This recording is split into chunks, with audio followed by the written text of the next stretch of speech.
Salut à tous, c'est Julien Ponce, bienvenue dans une nouvelle vidéo. On va parler de Raw Power, qui est un logiciel de développement de négatifs numériques. Je poursuis donc ma longue route, plus longue que prévu finalement, sur les alternatives à Camera Raw et à Lightroom.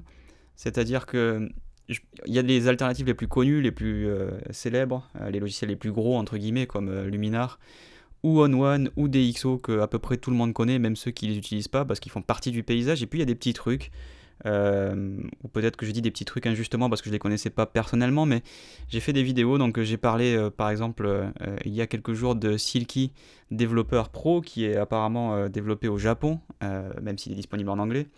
Et puis il y a toute une série de logiciels qui est dépendant d'une plateforme. J'ai parlé de Iridian Developer, qui est un développeur pur, hein, c'est pas vraiment un logiciel de catalogage ni de trucage. Et là, je suis tombé sur donc Raw Power, si on le prononce en anglais, donc Raw Power, si on le prononce avec l'accent français, et qui malheureusement n'est pas disponible en français, et qui est un logiciel Mac uniquement, me semble-t-il. Donc je suis désolé, j'essaye toujours, comme je vous l'ai dit dans chaque vidéo, de présenter des alternatives qui puissent être sur les deux plateformes et qui puissent être compatibles avec un public francophone qui ne parle pas anglais. Je sais que ça tient à cœur à beaucoup de gens qui me suivent, mais néanmoins je ne vais pas priver ceux qui ont la chance de parler anglais et d'être sur Apple. Je ne sais pas si on peut dire que c'est une chance d'être sur Apple, mais en tout cas ce logiciel malheureusement personnellement ne correspond pas à mes critères. C'est à dire que moi, je vous le dis tout de suite, je le trouve bien, je le trouve un très bon rapport qualité-prix. Je peux vous faire la conclusion tout de suite, mais bon, restez encore, je vais vous dire pourquoi. Mais personnellement je n'en ferai pas un choix pour travailler, puisque j'ai vraiment besoin de pouvoir continuer à travailler sur Windows 10, qui est une plateforme que j'adore, parce que j'ai aussi un PC en plus de mon Mac. J'ai le choix du roi, comme ça j'ai pas à choisir entre les deux religions, et j'ai la chance de lire l'anglais et de pouvoir le parler, donc ça me dérange pas de travailler en anglais, mais voilà, j'ai aussi besoin du français parce que je produis des tutoriels sur la retouche numérique, vous le savez, sinon vous ne seriez pas là. Et donc je peux pas par exemple proposer en français du contenu sur un logiciel qui est en anglais. Ça serait un petit peu contradictoire par rapport à mon audience que je connais bien. Néanmoins, ça ne veut pas dire que ceux qui sont compatibles avec ce logiciel ne devraient pas y jeter un coup d'œil. Donc si vous avez un Mac et que vous parlez anglais, Raw Power c'est cool. Pourquoi ? Parce que déjà c'est pas cher, ça coûte 33€. Et ce qu'on peut faire avec pour 33€, c'est en gros du Camera Raw / Bridge, et pas complètement. Donc c'est vraiment pas fait pour remplacer Lightroom, c'est certainement pas fait pour remplacer Photoshop. Il n'y a même pas de retouche locale pour tout vous dire, donc c'est vraiment pour développer un fichier négatif numérique. Donc l'interface elle est très simple, vous avez sur la gauche la possibilité de rajouter des dossiers à parcourir. Donc c'est pas un catalogage, c'est juste pour parcourir des dossiers. Et vous voyez que d'ailleurs les sous-dossiers peuvent ensuite être dépliés. On peut avoir une tonne de dossiers, en mettre quelques-uns en favoris, histoire de pouvoir s'y retrouver plus facilement. Et puis quand on clique, on a évidemment le contenu des dossiers qui va apparaître. Par exemple, si je clique sur Panorama, j'ai les images qui sont contenues là-dedans. Vous remarquez que ici, par défaut, il n'y a que les images de ce dossier.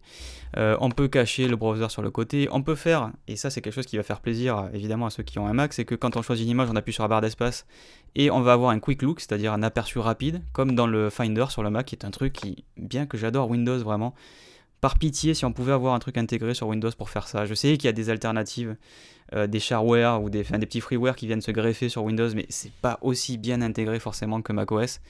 De pouvoir appuyer sur barre d'espace et voir le contenu d'un document, y compris un fichier brut, c'est vraiment cool. En tout cas, voilà, c'est un système de tri, vous le voyez, c'est pas vraiment non plus un système de tri, c'est un système d'exploration, mais on peut pas vraiment trier ces images. Donc on peut évidemment choisir la taille des vignettes, vous le voyez ici. Donc on peut afficher ou pas le viewer, c'est-à-dire que quand on a une image sélectionnée, on peut mettre l'affichage, pour voir l'image quand même, et du coup avoir un mode pellicule en bas. Donc en termes d'exploration, c'est vraiment le b.a.-ba, ça marche plutôt bien. C'est pas d'une fluidité démentielle non plus, donc le logiciel est pas pourri, il est pas mal optimisé, mais vous voyez quand j'appuie sur la barre d'espace, voilà, je sais pas si vous avez entendu mon tap sur la barre d'espace, mais je crois que je vais afficher de toute façon dans ScreenFlow le truc espace. Je vais appuyer plus fort pour que le micro le capte. Et vous avez vu, il y a une petite, on va dire presque une seconde. Alors que quand on est sur Mac, on appuie sur barre d'espace et le truc il a lu dans nos pensées avant même qu'on ait fini de relâcher la barre d'espace. En fait, le truc c'est déjà affiché. Donc c'est pas aussi fluide que sur le Finder malheureusement pour l'aperçu rapide, et je le regrette. Donc une fois qu'on est dans le viewer, évidemment, on peut voir son image, on va pouvoir zoomer dessus, on va pouvoir évidemment passer en module développement. Donc on se retrouve avec évidemment possibilité de zoomer, d'afficher la taille 100%. Vous voyez que là aussi le viewer n'est pas d'une rapidité complètement démentielle, j'aurais aimé que ce soit plus fluide que ça. On a un système de famille de réglages. Donc en gros, l'interprétation du fichier brut, la balance des blancs, la gestion des tons, donc en gros haute lumière, basse lumière, etc. Donc exactement comme dans Camera Raw. Ce qu'ils appellent basique, c'est des outils qui sont peut-être moins en rapport avec l'histogramme, et du coup on va dire un peu plus comment dire, quand j'utilise luminosité contraste, je dis sur Photoshop, c'est bien, mais vous savez pas ce que vous faites sur l'histogramme, c'est bien de manipuler une partie des tons. Donc c'est plus à vue de nez, ces trucs-là, c'est des trucs qu'on peut faire peut-être en finition, sans vraiment se préoccuper de ce que l'on va atteindre dans l'histogramme. Donc c'est une façon un peu moins précise de faire les choses. Ensuite, on va avoir amélioré, on va avoir les courbes que l'on peut travailler par couche, la possibilité de faire du noir et blanc. Malheureusement, c'est un noir et blanc, vous voyez, qui est assez limité puisqu'on ne travaille que sur les couches rouge, vert, bleu.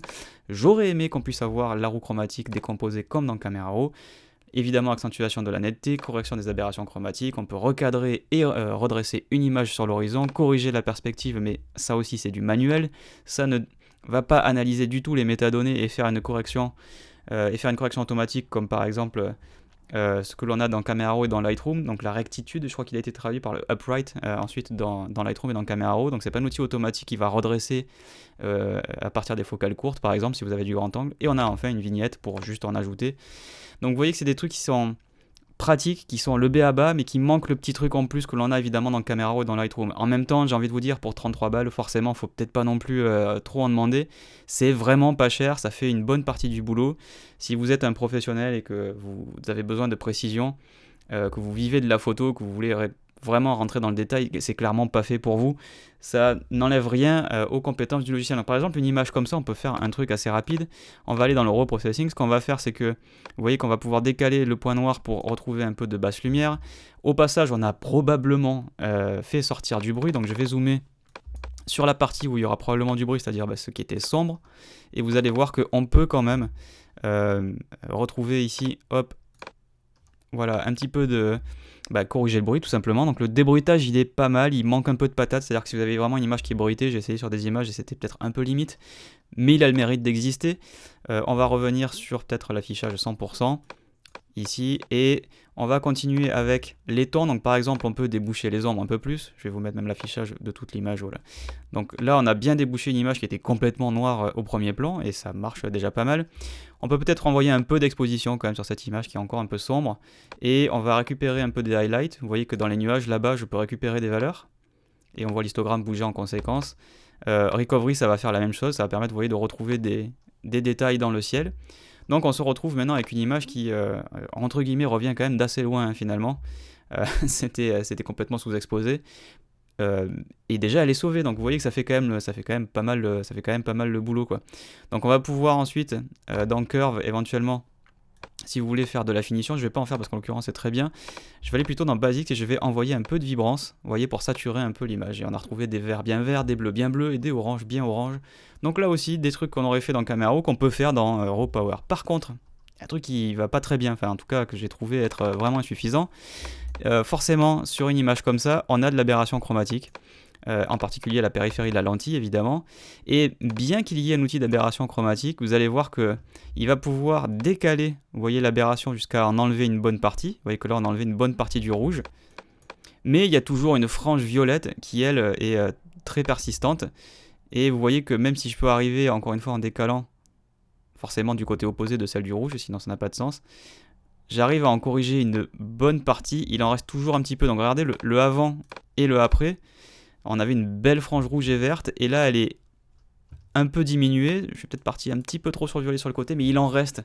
Donc la décontamination elle n'est pas présente, c'est-à-dire qu'on enlève la frange, mais on n'enlève pas la contamination des bords, de tous les traits droits, en particulier verticaux évidemment, qui ont souffert de cette contamination. Donc elle est encore bien présente malheureusement.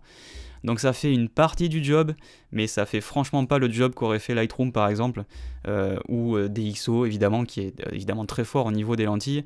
Là par exemple, il n'y a rien qui se base sur les métadonnées, c'est-à-dire qu'il n'a pas appliqué un profil de correction en rapport au fait que j'ai travaillé avec un Sony A7, et il me semble un 50 mm, 1.4 ou un truc comme ça, quoi.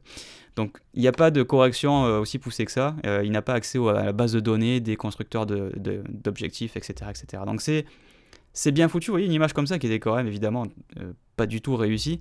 On l'a sauvée, on la poste comme ça sur le net et ça passe. Maintenant, si vous avez besoin de faire des tirages, si vous avez besoin de sortir dans du print, de vraiment avoir un contrôle accru de ce que vous faites, ben vous voyez que on va être privé de certaines choses qui font évidemment la force des logiciels professionnels, mais encore une fois, ça coûte 33 euros. Ça coûte pas un abonnement à 13 euros par mois, ce qui fait évidemment 140, 150 euros à la fin de l'année. Ça coûte pas DxO 150 euros ou 200 euros, je sais plus à combien, parce qu'il y a deux versions. Euh, Luminar, bon, pareil, Luminar est plus cher. On1 est vraiment plus cher aussi. Donc je pense qu'il faut vraiment le remettre en perspective par rapport à qui ça s'adresse. Ça s'adresse aux gens qui veulent retoucher des images mieux que leur JPEG avec un truc en ligne, quoi, par exemple, mais qui veulent pas se prendre la tête, qui sont pas des retoucheurs, qui sont pas des professionnels, qui veulent pas en faire leur métier, qui veulent juste être un petit peu moins amateurs dans leur façon de retoucher les images, parce qu'ils ont acheté un réflexe et qu'ils veulent quand même tirer parti de la puissance des négatifs numériques. Ils veulent pas juste faire la retouche en JPEG. Et là, je pense que pour le coup, à 33 euros, vu ce que ça propose, c'est franchement pas mal. L'étape au-dessus, c'est de mettre 100 150 euros. Et là, on se retrouve avec des logiciels dont je parle sur ma chaîne, évidemment, et qui ont beaucoup plus de potentiel, qui vont proposer en plus des retouches locales, par exemple, alors que là, on est obligé de développer le fichier dans son ensemble. Maintenant, on pourrait coupler ça à un autre logiciel plus poussé, mais par exemple, si vous le couplez à Affinity Photo, j'ai envie de vous dire, c'est pas spécialement hyper intéressant parce que Affinity Photo il est pas très cher, il coûte 60 euros, donc c'est le double évidemment de RawPower, mais ne serait-ce que le moteur de développement, c'est-à-dire le develop persona de Affinity, fait déjà mieux que ça. Alors, il le fait pour le double, c'est sûr, hein, c'est 60 euros contre 30 euros, mais Affinity Photo fait tellement plus de choses, et il le fait sur PC, sur Mac et en français par exemple. Donc si pour vous passer de 30 à 60 euros c'est beaucoup trop, bah la question ne se pose pas, mais si vous pouvez mettre 60 euros, j'ai envie de vous dire, mais passez à Affinity directement et le module développement que l'on trouve là sur le côté, bah, ce que vous allez avoir dans Affinity à ce niveau-là sera bien meilleur. Et derrière, vous avez un vrai logiciel de retouche avec des calques, avec des masques, avec la possibilité de peindre, etc., etc. Et vous le savez, puisque je propose des tutos sur ma chaîne et sur tuto.com pour vous apprendre à le faire. Donc voilà, c'est une curiosité. Je pense que ça vaut son prix, hein, définitivement, ça vaut 33 euros. Mais je sais, il faut vous interroger sur ce que vous voulez faire pour votre retouche. Quelles sont vos ambitions et est-ce que c'est en rapport avec votre budget. À 33 euros, vous ne prenez pas beaucoup de risques, mais si vous pensez que dans un futur proche, vous allez vouloir faire plus, et que du coup vous allez acheter Affinity ou peut-être passer le cap directement d'aller chez On1 ou de prendre l'abonnement chez Adobe, il n'y a pas de mal à ça évidemment, bah peut-être que du coup vous allez acheter ça pas pour rien, mais que vous allez devoir de toute façon passer à autre chose derrière. Maintenant, comme apprentissage, mettre entre 30 euros, 33 euros là-dessus, et puis au bout d'un an, voir si vous avez besoin de plus, ou 6 mois, je sais pas, c'est vous qui décidez, ça peut être aussi un chemin pas mal. On met un petit billet, on regarde si ça vous plaît, peut-être que ça vous suffira, et si ça vous suffit pas, bah dans un an, vous profitez des promos, je sais pas, du Black Friday 2019, et vous passez à un logiciel un petit peu plus complexe. Donc je suis tombé là-dessus par hasard, je l'ai trouvé pas mal, ça vaut carrément son prix, hein, ça n'a pas des prétentions démesurées, et ce que ça prétend faire, ça le fait très bien.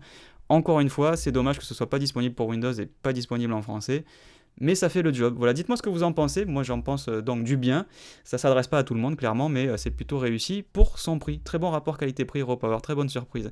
En tout cas, merci beaucoup de m'avoir suivi, je vous retrouve très bientôt dans une nouvelle vidéo. Merci, ciao ciao.